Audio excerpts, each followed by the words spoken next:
What's up guys, it's Tom here and welcome to the Chelsea-Liverpool post-match analysis and reaction video. What do you think about the game? And also, what should Liverpool do going forward in the remaining weeks of the transfer window? Because Liverpool have a glaring, gaping hole of a defensive midfielder and also a left-sided centre-back who can play the ball well and who can also defend well in this team, because Alexis McAllister, a number 10, an attacking midfielder, had to play defensive midfield today. Gakpo also was playing as a number 8, a box-to-box midfielder, when he's not, he's an attacker. I think Jurgen Klopp pretty much made a mistake in the starting lineup. I think Gakpo and Jota had awful games, really. Gakpo and Jota gave the ball away so many times. It should have been Gakpo should have started up front to press Chelsea's backline better, but also Gakpo is not a midfielder. He's a forward, either a left winger or a centre forward or a striker.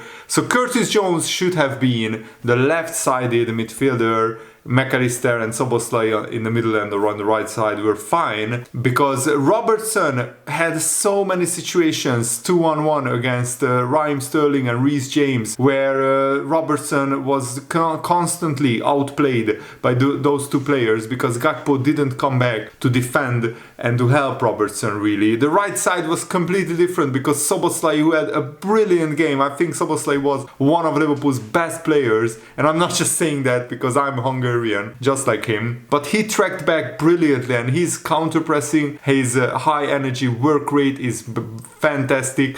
He just lacked a little bit of composure and lacked a little bit of confidence, because he had the chance in the second half where he could have volleyed the ball, and instead he tried to play a 1-2. But let's analyze the first half, because actually Liverpool started much the better team. In the first 15 to 20 minutes, Liverpool were by far and away the best team.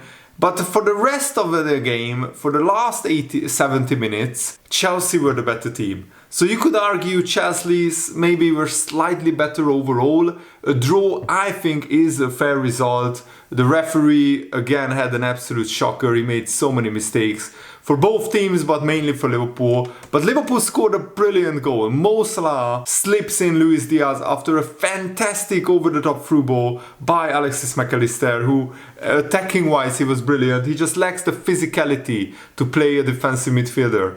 But Jurgen Klopp confirmed pretty much in an interview with Sky Sports earlier today that Liverpool are desperately trying to sign an attacking midfielder, and the Moises Caicedo bid from Liverpool is still the only bid that Brighton accepted. Chelsea still doesn't have a bid accepted for Moises Caicedo. But Mo Salah, after taking the ball down from Alexis McAllister, and that diagonal ball to Salah on the right side from McAllister has been a fantastic feature of Liverpool's attack. So Salah takes it down, looks up, and he sees Luis Diaz at the far post, and a brilliant slide rule assist, and Luis Diaz slides in and slots it home into the far corner. And then in the 29th minute, Salah scored a brilliant second goal, dinking the ball above the goalkeeper, and almost everybody thought that Salah is breaking or extending his record of scoring in 7 consecutive Premier League opening games, but it was marginally offside and the VAR ruled it out. And then Liverpool conceded a pretty unlucky goal, and I think if we have a proper defensive midfielder, or if we still have Fabinho in the team, we don't concede this goal, because it was a second or third phase of the Chelsea attack after the Chelsea corner was cleared by Liverpool, and then just Ben Chilwell just lobs it into from the edge of the box, just lobs it into the box, and then the new centre-back signing by Chelsea, Alex Disasi, on his debut, slides in, slots it home into the far corner. Trent Alexander-Arnold should have been a little bit more aggressive. I'm still not happy with Trent's and Robertson's defending, especially Robertson. He lost a yard of pace, he lost a little bit of aggressivity, he lost a little bit of physicality, and those three things combined makes Robertson a little bit of a liability defensively. Also, he sometimes ventures forward so much. Sometimes Robertson is our furthest player, and that shouldn't be the case, especially when we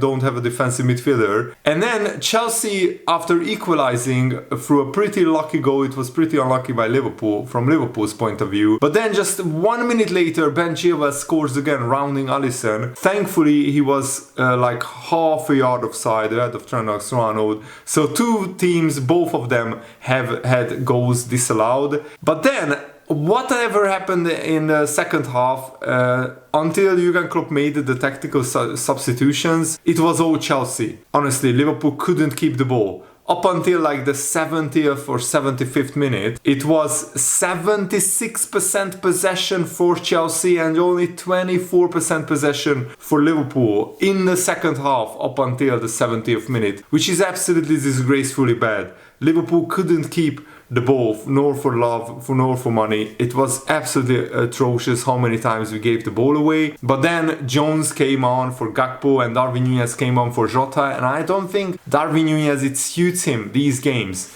Because Darwin Núñez is at his best when Liverpool have possession, when Liverpool have a lot of the ball, and when Liverpool can spray the balls around and deliver crosses into the box. When the opposition has the ball, when the opposition has the momentum, then Darwin Núñez is not really thriving. Even though when his ponytail got out, he almost won the game in the 92nd minute. Darwin Núñez had a brilliant shot which looped over the defender's leg and almost nestled into the top far corner, but it was just narrowly wide. But up until like the 70th minute, it was all Chelsea. And honestly, Chelsea had so many big chances. Nicholas Jackson looks like a handful. And as I said, Raheem Sterling and Reece James caused Andy Robertson so many problems. Also, Trent Alexander-Arnold sometimes was really sloppy in possession. He messed up a very, very easy 5-yard pass. He was too casual. He wasn't concentrating enough. And 10 seconds later, from Liverpool being in a good position, Nicholas Jackson was clean through on goal and Alisson had to save us so many times. I mean, Chelsea had 4 big chances. Chelsea had 10 shots in total. Liverpool also had 2 big chances. Liverpool had 13 shots in total, so Liverpool had a little bit more shots, but Chelsea had more shots on target. Both teams had pretty much the same XG, same expected goals, but Chelsea had 65% possession, Liverpool had 35% possession, which is one of the lowest percents of possession that I have seen under Jurgen Klopp's tenure. Liverpool got lucky to get away with a draw in the second half, because if you just look at the second half, Chelsea were the better team. I'm not gonna lie, I have to say it, I won't sugarcoat it. And we cannot let Chelsea get Moises Caicedo, because Chelsea also desperately are missing a defensive midfielder like that. But I love that our 2 new signings, Alexis Mac Allister and Dominic Szoboszlai, had very solid debuts. Szoboszlai in particular impressed me, but also Alexis Mac Allister's quick feet and passing range is brilliant. But they should be playing either side of a brilliant, experienced and top-class defensive midfielder like Moises Caicedo. Honestly, Moises Caicedo is worth 110 million for Liverpool because he completely transforms this side. And I want Liverpool to sign a left-sided centre-back as well. Inacio from Sporting would be brilliant as well. Trent said after the game that Liverpool are aiming for the title. Trent said, we have proven over the years we can do it, challenge for the title. We have brought in a player like Alexis Mac Allister who has won the World Cup. We have brought in another player, Szoboszlai, who has won trophies in Germany. Our aim is to win the league. We won't be shy about that. I love that ambition from Trent Alexander-Arnold. Even though Jurgen Klopp said Liverpool's main goal this season is to finish in the top 4, and if we achieve that, as soon as we achieve that, if we still have games left of the season, we will look further if we can finish above 4th place. And Trent, when he was asked whether he would fancy a permanent midfield role, he said, it's something that I would be up for. It's something I would enjoy playing, but it's not my decision. If or when that decision does come, then I'm sure I will learn on the job and try and make it work. But the problem is, if we were to play Trent in defensive midfield, we would need a top-class right back, because I don't think a back three would work at Liverpool. We would need to sign a world-class centre-back if we had to play a back three. But then, I mean, who would be our right wing-back, slotting back in defense? And the three players that Liverpool fans were the most impressed with were Alexis McAllister, Alisson and Dominic Szoboszlai. Alisson is probably most impressive because he saved so many of Chelsea's chances. I want to look up the total shots on target metric for you guys. Chelsea had 4 shots on target. Apparently Liverpool only had 1, the goal. And that's the problem. Liverpool in total had like 18 shots, but a lot of those shots were blocked or missing the target. And in the second half, Liverpool had 11 shots but 0 shots on target, which is pretty poor from Liverpool's point of view. A point away against Chelsea on the first day of the season, when they have a new manager, of course, new season, new hopes. The fans were up for it, even though there were some disgraceful chanting towards Liverpool and Liverpool fans.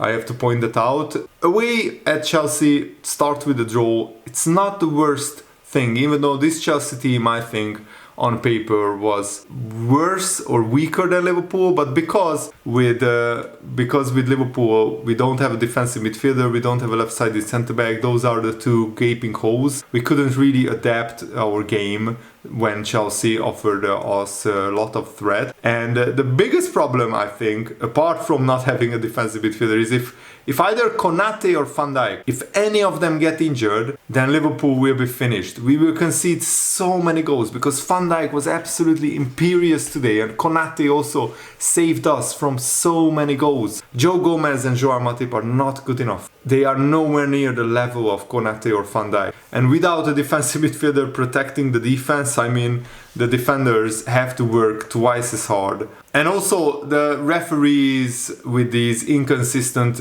handball decisions is doing my head in. Nicholas Jackson blocked a handball almost on the goal line, but because the referee didn't deem it to be like deliberate handball, and because the ball was apparently going off target, even though I think it was going on target, the directive is if the defender blocks a shot or a header with his hand, then it should be a penalty unless the ball is going wide, so it doesn't block a goal. But I think that header had to be on target from Luis Diaz. That was from a Dominic Szoboszlai corner. Luis Diaz heads it on goal.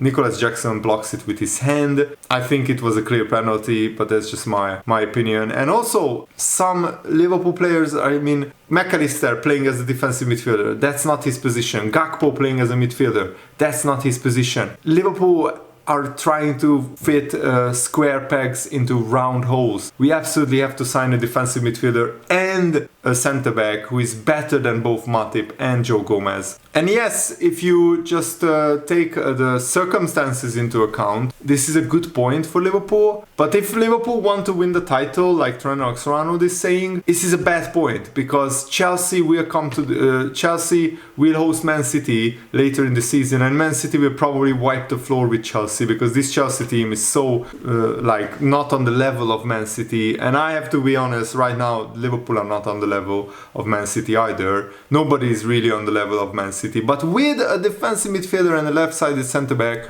who are both borderline world class, Liverpool can challenge for the title. Liverpool looked like an undercooked team, but with of course the whole season ahead of us almost, it's better to peak a little bit later. Maybe that's what Liverpool are aiming for. And I also have to say, Alisson is absolutely the best goalkeeper in the whole world. Liverpool would be bottom half of the table without Alisson. I mean, we would have finished close to where Chelsea finished last season if we didn't have Alisson in goal. But if we had an awful or worse goalkeeper like if we had Kepa in goal last season, we would have finished in the bottom half of the table, I'm pretty convinced. And Liverpool need to cut out this many like big chances against them. But I think a defensive midfielder will help. But Trent and Robertson also needs to be better defensively. It's an improvement from last season, this performance, but still there is a lot more improvement. Jurgen Klopp was very angry, very annoyed on the touchline, and I can understand why. Alexis Mac Allister, I think, got tired in the second half, and that's why Liverpool also couldn't really get the ball back as much, but I can understand why, because Alexis Mac Allister had won more possession than anybody else. 10 times he won possession, and he won more duels than any Liverpool player. 7 duels won, and also he completed 2 take-ons. He won possession in the final third more times than any other player on the pitch. He won possession 3 times in the final third, and that's really, really crucial. Also, Dominik Szoboszlai won possession back quite a lot of times as well. I think you will see the full potential of Szoboszlai and Mac Allister with a proper defensive midfielder behind them. If I was Liverpool, I would sign Romeo Lavia. I would match Chelsea's offer, and then Romeo Lavia will be a Liverpool player because Romeo Lavia wants to be a Liverpool player. But I would also keep our bid on the table for Moises Caicedo, and let's see what Chelsea do. Let's see what Brighton do. But I would also maybe issue an ultimatum to Brighton, and to Chelsea as well. Like, you have 2 days to figure out whether you want to keep Caicedo or whether you want to still have our offer, because Liverpool can't be waiting around weeks for this Moises Caicedo deal to conclude either way. That's my opinion, but I will talk a lot more about that tomorrow, because there will be, of course, a new transfer news video tomorrow morning, so stay tuned for that. Thanks for watching, hope you enjoyed this, have a nice day, see you later, goodbye.